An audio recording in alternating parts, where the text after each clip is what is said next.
On today's show, what did we learn in preseason? Cooper Flagg is ready for the NBA. Absolutely. We'll tell you what else we learned today. Locked On Mavs. This is Cooper Flagg, and you're listening to Locked On Mavs. Dog, on 5. Explain yourself.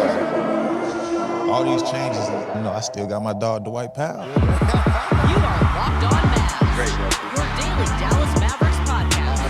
Part of the Locked On Podcast Network. Still can't leave. Your team every day. I'm gonna get a city like that. And welcome. You're Locked On to the Dallas Mavericks, your team every day. My name is Nick Angstadt, media member covering the Mavs for 10 years. Thanks for being every day, making Locked On Mavs your first listen each and every day. Making the Locked On Podcast Network the #1 sports podcast network out there. Today's episode is brought to you by FanDuel. Right now, new customers can bet just $5. If your bet wins, you get $300 in bonus bets to use across the app. Head to FanDuel.com to get started.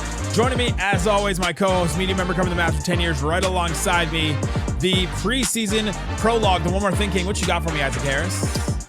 This is a shout out to everybody who wanted green to come back. It's back. It's back.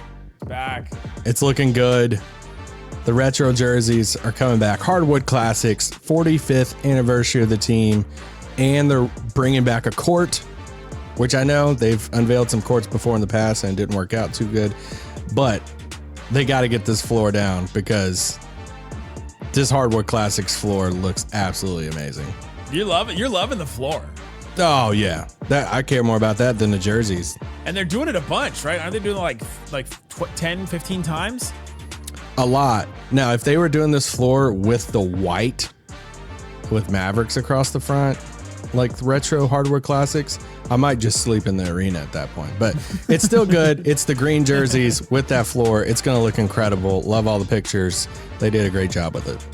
Today's episode, we're going to talk about the things we learned from preseason. We'll talk about Anthony Davis, Dallas's offense. We'll talk about if the Mavs have too many bigs, because we haven't even seen Gafford yet with this group. We'll talk about some of the guards. And let's start here, Isaac. Let's talk about Cooper Flagg, because he's ready for the NBA. I mean, that was the thing that we wanted to see. We saw it in Summer League for 2 games, and we're like, okay, he's definitely a step above all these guys. But the NBA is another step up, and preseason is not the full look at regular season play. It's not the full look at playoff level or even that. And the Mavs competition was not even that high with the teams that they faced and the competition that they faced in those games. But I think it's very easy to, we can easily say that Cooper Flagg is ready for the NBA, ready to make an impact in the NBA. And that's the thing that you want from him this season, is to make an impact on this team, to impact winning, to go out there and do what he did. He averaged double-digit points every single game. He had a couple of games where he had multiple assists. He had a couple of games where he had like 5 to 7 rebounds. He had multiple games where he had multiple like steals and blocks. Like he was just affecting the game in a bunch of different ways. The Mavs tried some things with him. They tried Cooper Flagg, and that didn't go as well. But I think they'll just keep trying that through the season. They'll give him the ball at different times. He was running pick and roll with Anthony Davis at times. He was cutting off the ball at times. We saw some really good cuts from him and off ball movement. You just saw the way that he can affect the game in so many different ways, which we talked about all summer. And it was just proof of concept that he can do that. It's hard for an 18-year-old rookie to come in and affect winning and impact winning. And I think he's proved that he can do both those things. We did the Locked On Network top 100 players back a few weeks ago, and we both had him ranked in the top 100 players in the league. I ranked him at 48. And I was like, all right, prepared to get roasted. And some of our hosts were like, all right, how could we rank someone that's never played in the NBA before? I'm like, seriously, they were. Listen, he's that good. Like, he is that good of a player. I was that high on him going into the season and was in the firm camp of like, hey, he's going to be good, like right off the bat. But I thought it was just going to be defensively and then like making things work offensively, being in the right spot and all this stuff. The thing I expected was him to maybe force a little bit on offense, trying to find his shot, trying to find his groove. And it was the offensive side of the ball that I'm like, all right, it might take a little bit slower time for him to have like a big impact on the team. I was like, oh, he's going to cut, he's going to catch lobs, he's going to do all that stuff. But it's kind of like the jumpers, the ISOs, the coming off screens, the threes. I'm like, that's just going to look a little clunky. And I just expected that, but I still think he was going to be like really, really good. The offensive side for me is way ahead of schedule. Like he's not forcing things. He looks like, he just looks like he belongs on offense out there. And I get it. It's Cooper Flagg. And we're super high on him. It was a couple of the step into the threes off the dribble. Yes. It was some of the, pull up jumpers on people. It was some of the moves and then the step backs and the little fadeaways mid range. It was some of that stuff that I'm like, dang, you haven't even played a regular season game yet, and you're 18, and that stuff's looking good. So there's still going to be clunky nights. He's still going to have some nights where he doesn't shoot the ball well and all that stuff. We know that. But just overall, offensively, just in this short amount of time in these little preseason games, I'm like, all right, you're a little ahead of schedule for me. Which is what the Mavs need, because they're going to need some help offensively. And I think that, one of my big takes on yesterday's show after the Lakers game was this Mavericks team. It's going to take them a little while to incubate or to get to the point where they are what we want, what we want them to be, or what we want their offense. Trying to hatch some eggs over there. I'd like to hatch a playoff team is what I'd like to hatch over here. It's going to be hard to, but it's going to take a minute for them to get up to speed on all that and to see what their offense needs to be like, how they move the ball. Jason Kidd was mentioning that after the game the other day, where he was like, yeah, some of our offensive stuff, we get so many mismatches because of our bigs, and we just try to force the issue too much with our bigs. We need more ball movement. Like, it's going to take them a while to get to the point where they know what their offense is. They're natural in running it. Same thing with the defense. It's going to take them a while to learn where the guards are supposed to rotate, where the bigs are supposed to be, and for the guards to trust the bigs back there and to let them go, let defenders go and all that. And with Cooper Flagg, he is going to help accelerate that process. I think that it won't take as long. If we were saying that, and we were like, oh my gosh, Cooper Flagg looks like he's going to be a deer in the headlights or a baby deer the first season, then I'd be concerned. I'm less concerned looking at what Cooper Flagg looked like and then what the Mavs have in front of them. Like, the task in front of them is to, all right, put this all together, make it cohesive, and I think he'll really help them do that early on, which is something that they need. Yeah, and I still don't. I'm still in the camp that I don't think that they're going to ask him to play point guard a ton. No. I know that was just a whole thing before, and there's a difference between playing point guard and running offense through someone. There's a big difference in that. Denver runs offense through Jokic. You wouldn't say that he's their point guard. So I think you can have two different things in that. But I think, even combining with one I have here with something I learned in the preseason is, the Mavs offense as a whole, I think, will just take some time. Yeah. And as much as I think Cooper's ahead of schedule personally on offense, I think it's still going to just take a little bit of time. You go back to, they make the in-season trade of trading Luka Doncic for basically Anthony Davis. Let's just say that. This is almost the exact opposite of offenses, right? The styles and everything that you are building here, and then overnight, over a Saturday night, you have a whole different style you got to start implementing. And this is the first offseason that they have with it, and Anthony Davis and all this stuff. So I just think it's still going to be a little clunky. I saw it different times in the preseason. I'm still in that camp now that it could be a little Orlando Magic-ish of, hey, do we have enough shooters out there? Is our spacing right? We're trying, or we have a lot of length and the defense is good, but it just looks, I don't know, like you're kind of trudging through mud at times of just trying to get there on offense. And I saw that at times in the preseason, and that's one of the things I learned. I'm like, all right, this is going to take a little bit of time on the offensive side of the ball. Yeah, it is. I don't know what I think about the big starting lineup, but I do know that I think that it's not good enough offensively with Cooper Flagg, Klay, PJ, AD, and Lively. I don't think that's going to get you anywhere. I think you have to have a guard out there. You have to have the multiple wings. You have to have Naji to handle the ball. You just have to have multiple ball handlers as well. But yeah, the offense is going to take some time. It looked clunky, and even when Anthony Davis was getting going, you were saying this the other day that even when he gets going, it doesn't look completely smooth. He's not really even scoring easy buckets necessarily yet through what the Mavericks are running. It's it still seems a little forced, which of course it is. It's just going to take some time for them to put this all together. 100%. I mean, some of the 80s stuff, with the long twos. They got to figure out. Yeah, they got to figure out what works. where to initiate the offense with him, because I've told you my theory, right? The 16 to 21 feet from Anthony Davis. If he starts his offense from there, it's bad. If he starts it within 16 feet of the basket, great. And he probably wants the ball. And I hate to go back to it again, but it's kind of like the Porzingis post-ups thing again of KP wanted the post-ups. And it's kind of like the opposite of like AD. It feels like he doesn't want the post-ups. He wants the, hey, I feel like I'm a guard in a sense, and I'm a 4.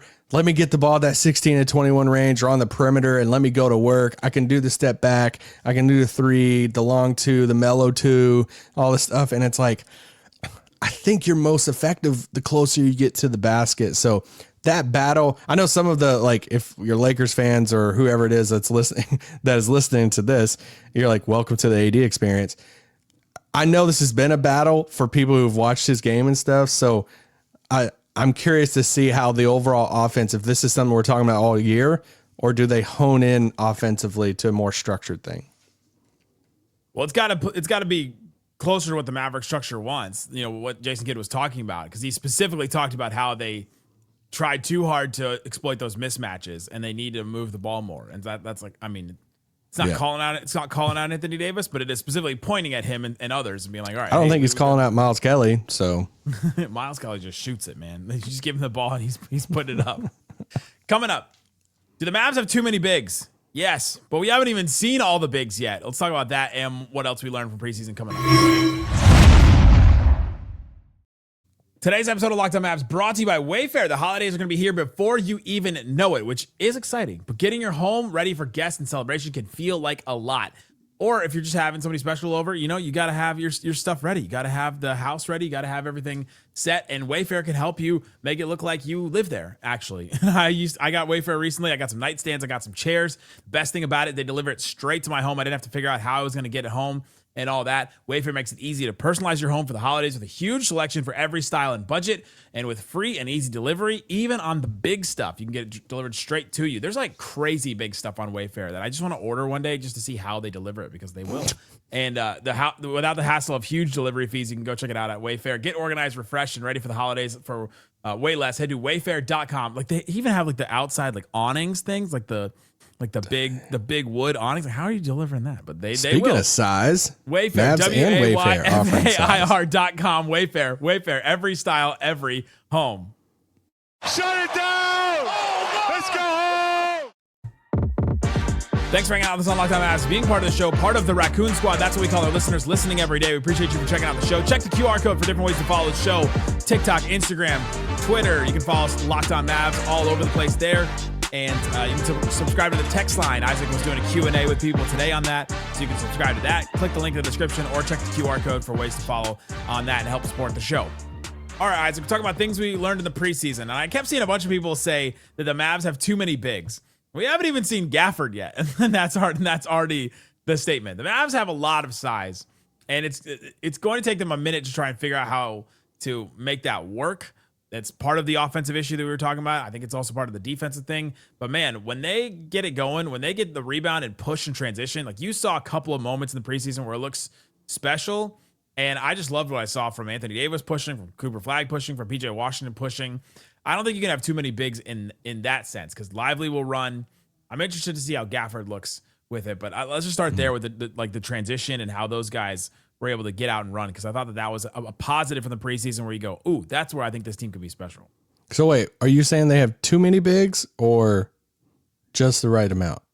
I'm saying that they had just the right amount of bigs for the group that they put out there in the preseason, but they're going to add Gafford to this group. That's true.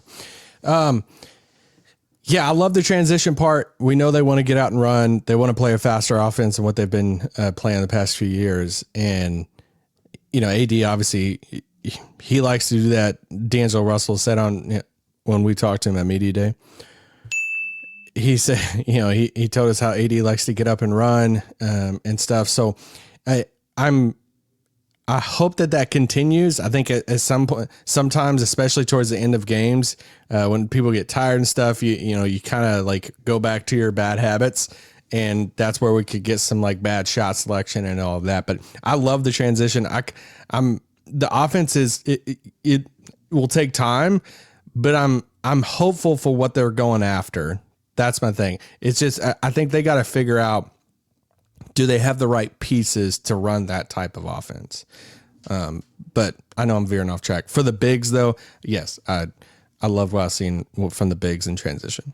I was veering in two different directions anyway. The bigs though, I'm interested to see what it looks like when Gafford joins this group, because one of the things Slightly and I talked about yesterday, he's like, have we even really seen AD at the 4 that often in preseason? It felt like it was about 50-50. We saw him at the 4 and at the 5 in preseason. But when Gafford gets added to this group, is it going to be that much more? Because there are going to be times when Lively and Gafford have to sit, and I think they're going to play like 12 minutes in a certain game. And is that good enough? Because Lively was really good. Gafford is really good against teams in the NBA.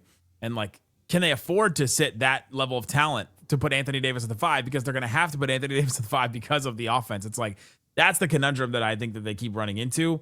And I think that I think at one point they will realize, like, all right, I think we have too many bigs. Unless one of them goes down to injury, which Lively and Anthony Davis could. And then that's when you have the exact number of bigs that you need. Yeah. My gut tells me that he's going to play a lot of his minutes at the 4 with Dereck Lively. And then when you look at that, because when you look at it, when I'm like thinking of it, I could be wrong, he didn't play a ton of minutes with Dwight at all. So it was like every once in a while. It was like once a game, but like not long. So I think Gafford's just going to take the exact Dwight Powell role and be like the lone big out there, or maybe him and Lively switch that of which one of those two is more effective as the lone 5 out there. And I think at first they'll try that with Gafford, because I think Lively's a little bit more agile and versatile on the perimeter compared to Gafford. And I think they'll like that more playing with AD compared to both Gafford and AD kind of struggling to close out on 3-point shots. I just think that math doesn't work, right? Because if you're going to play Gafford and Lively 20 minutes each or 22 minutes each, you get like 4 minutes left in the game for AD to play the 5. Like that, one of those guys is not playing as much. Who says Gafford's playing 20 minutes though? But he's not going to. Oh, I think he's going to play like 15. Okay, well then, so you get 5 extra minutes of AD at the 5. I mean, but yeah, it's just going to be an interesting. It's just going to be an interesting problem. Well, give me something that you learned in the preseason. Yeah, I mean, is the cop-out answer to like the Mavs are going to give up a ton of threes? I know. I just feel like we've talked about it a lot. Who was it posted? I think it was Bobby said, "Give me an underreaction to the preseason." I quote tweeted and said, "The Mavs have allowed some threes. they have allowed some. That's my underreaction. They're going to. It's one of those tough things where like the Thunder allow a lot of threes because you're not giving them any other shot, so teams just have to force up a 3 at a certain point. And so it's just the quality of the threes that you allow. But do they give up wide open threes? What is the distance of the closest defender compared to Dallas? But did you think those like Gabe Vincent threes were like wide Not open all of them, threes? no. All of them, you know what I mean? Like some of them are just like that, where you go, man, like they're just chucking up shots. But then there are some against the Hornets and I guess the Thunder the first time where you're just like, man, they're just letting all these wide open shots. Some of them by design, letting a Jalen Williams or somebody else take threes, but they are going to allow a lot of threes because you're not going to the paint on them. Yeah, it's all about the closeouts and the rotations from the bigs. Yeah. And I hate to boil it down to like effort, but that's what it comes down to, because like Jason Kidd said, he's like, teams are going to drive and kick us a ton. And that's what teams are going to want to do. They're going to try to get into the paint. They're going to try to pull a guy like a Lively off the perimeter or Anthony Davis, whoever it is, and then kick it out to that guy. And they're just going to bank on, hey, you're bigger and slower than what a guard perimeter defender is, and it's going to take you a slight more time to close out than what it would be a wing or a guard or something. So I think we're going to see teams. We threw out numbers before of where Dallas set with opponent 3-point attempts, and I saw someone on Twitter the other day. It could have been Bobby that posted some stats on like first quarter 3-point attempts allowed so far in the preseason, and where Dallas was at in that, of just the amount of teams that's coming out and just chucking them against Dallas in the first quarter. And so we're going to see a ton of, like, Boston might legit shoot like 65 threes against Dallas. Probably. And just play the percentage on us, percentages. How many would the Boston media get up against the Dallas? Oh, Corrales. How many would you get? Our guy. We've talked about it a lot. I don't want to spend a ton more time on it, but that's something I think if someone watched them in the preseason that hasn't been as tuned in as we are, they might be like, whoa, this team's going to give up a lot of threes. Yeah, so they are. They're probably going to. But that's going to be a point of emphasis, right? Like they're got to come up with some kind of plan for that. They've got to rotate better, and that comes with the communication, comes with learning each other, comes with learning the defense. We say all the time that the defense the Mavs try to run takes a little while for guys to get used to and get used to the rhythm of it.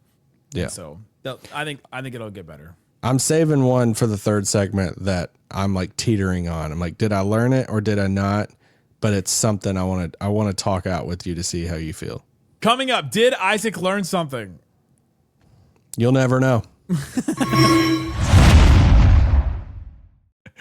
Today's episode of Locked On Mavs is brought to you by FanDuel. FanDuel Sportsbook has all kinds of things that you can use to get in on the action and talk about sports, have a little more fun with it. The NFL season is here. My Bengals got to win with Joe Flacco. Felt really weird. FanDuel has an offer that you do not want to miss. Right now, if you are a new customer, put down $5, you get $300 in bonus bets to use across the app. If you win, you can use on anything else. Right now, the NBA Finals winner, they have it right now.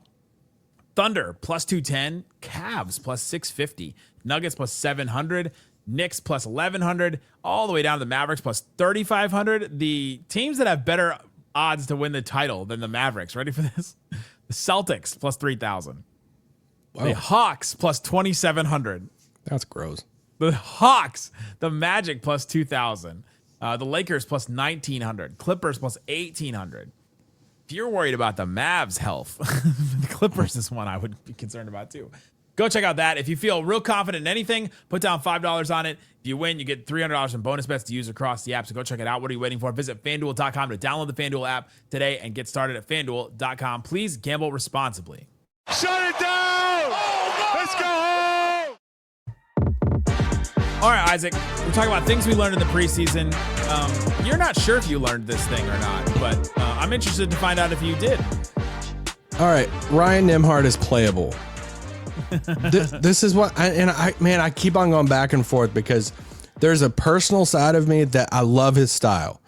He brings a playmaking style, the vision, it feels like when you grow up playing basketball in like the high school realm and stuff, he is the guy who's like, oh, he's the son of a 30-year-old, a 30-year head coach at this one school, and that's that guy's son. He's not like, he's just like the floor general vision. I'm going to get everybody involved, make the right play and all the stuff. I see that, and I see him running the offense the other night, and I'm like, with the starters, I'm like, this is fun. Like, this is, he knows how to get the ball to the guys in the right spots. Then there's the other side of me too. It's like, you are super short, and he struggles defensively. I'm worried at the same time of like when they get into playing like real games, and that some teams are going to look at it and kind of dare Dallas to put him in there and say, all right, well, we're just going to put a bigger body on him and just say, hey, just go shut this guy down. Like use your length and just like overwhelming with your size and length. And then he's not getting off the same passes that he's getting off, like, and all of that. So did we learn that he's playable? Yes or no? I will say yes. You're going to laugh at my reasoning. Uh-oh. Jason Kidd said he could easily see him in the rotation this season. Stop. I don't always tell you guys the truth. Now, Jason Kidd does say something positive about every player every time that he is asked about that player, which I get. He's the CEO, basically, of the Mavericks in the sense that what did he say about Robinson Earl the other day? Yeah, he said he can't believe that he's not going to be on an NBA roster. He can't believe somebody's not going to pick him up. He can shoot. He can pass. He can defend. He can run. He can do all the things. He can walk and chew gum at the same time. I think that Nembhard is playable in certain lineups. I think if you have enough defense around him, I think you can make it work. I think figuring out the defensive rotations will help that for sure. Offensively, he may just be too good creating and passing for them to not play him because they just need to make something work. And I think that you can give up. I think you can give up enough if you're going to get something on offense, because there's just going to be times when you just need like oil to the wheels, right? Like let's just can we just get something going? Can we just get like a little run going and bring Nembhard in as a microwave passer? Like we always talk about microwave scorers. Can we get a microwave passer? Dare I say, break glass in case of emergency. The JJ Barea button behind the glass. Shout out to Devin Harris and JJ, talking about him and JJ Barea, how they used to run that play in transition, like the backdoor cut in transition, and they're talking about it. And then somebody, I can't remember who ran it. I think it was Nembhard and somebody, but he was like, yeah, that looks like Devin and JJ. And I was like, did we just get third person from Devin Harris on the podcast? But I mean, I could see with Nembhard, like I could see him coming off the bench and having like a short stint off the bench. I've compared him to TJ McConnell before, of like smaller, overrun by size at times, but like his just like brilliance with the game and all of that. But he's even smaller than McConnell. So I say McConnell listed at 6'1". Not sure he is, but I think Nembhard has a spot in the league. I think his playmaking and getting guys involved is a unique skill that people overlook for sure. If he is your starter and you're fill-in for Kyrie, I'm worried. If he's like, oh, okay, it could be him or B-Will that comes off the bench for a handful of minutes in these stints or whatever it is, I'm like, sure, like let's try it out and have some fun with it. Well, the other reason why he's playable is because who is the other backup guard? We have not seen Exum at all. I'm not sure when we're going to. Brandon Williams played 2 minutes the other night. We're not sure when we're going to see him. It's like maybe opening night, he just may be the guy. Like he just may be the backup point guard. I just need a shot of him and Wemby next to each other. Oof. I need that. I need the guy Yuki, the Japanese guy. I think he's on the Grizzlies. I'm not sure where he's on now. But I mean, I guess he's. I mean, we haven't seen a ton of Dennis Smith Jr. So I guess he's playing. I mean,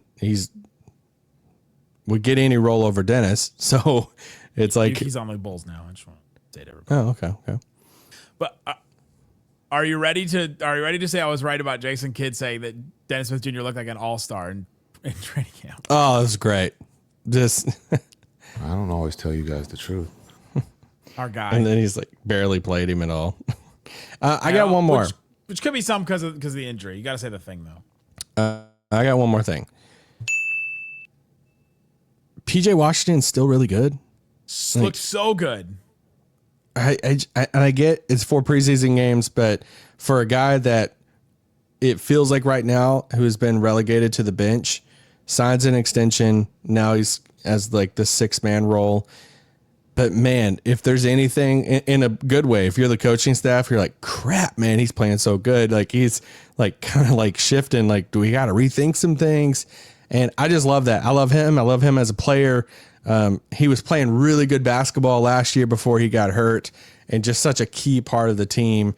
And, he's playing that 4 spot with Lively, with Gafford and those guys whenever they had Kyrie and Luka and stuff and Klay. And we didn't get to see that 5 very much. That had a lot of hope for that 5. I thought that 5, if they kept them and they stayed healthy by the end of the year, that's going to be pretty scary in the West. And a lot of that had to do with how good PJ Washington was playing.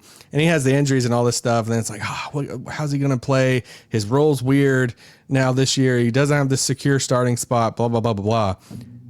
You couldn't tell in the preseason because the dude was balling out. So, hats off to him. I'm excited to see him this year. He looked stronger. Like every time he had the ball in transition, he just bumped guys out of the way, and you just couldn't get in his way at all. He was going right to the rim, which was awesome. His shot looked confident. I just thought that he looked really good in all aspects of his game specifically. And I kind of wonder if Jason Kidd went with the Cooper Flagg at the point guard lineup because he's like, all right, I got to play our third best player in PJ Washington right now. Ooh, yeah, with Kyrie out. Yeah. It's AD, Flagg, and then Slightly's been saying that Lively is the third best player, which Lively has played really well too. But to me, it's PJ. I think I would take PJ, but Lively's right behind him, and I feel like I'm going to be a year short or a year away from the Lively thing because I was going into last year being like, dude, I think Lively could make an all-defensive team. I think Lively could be. Dude, what if Lively wins most improved player and all this stuff? And then that flamed out, injury and stuff. Now he's playing good in the preseason. He's got some buzz coming, for him right now. So, sky's the limit, Dereck Lively. You back? We back up? No, I haven't been off Dereck Lively. I think he's really good. I was just bummed that the injuries kind of derailed him last year. So, For sure. Big talking point for him this season. Big thing to watch for him for sure. Let us know what you learned about in the preseason. Comment below on YouTube or at Locked On Mavs on TikTok, Twitter, Instagram, all that kind of stuff. Follow along with us, guys. Thanks so much for listening to Locked On Mavs. Peace out. Boom. Regular season coming.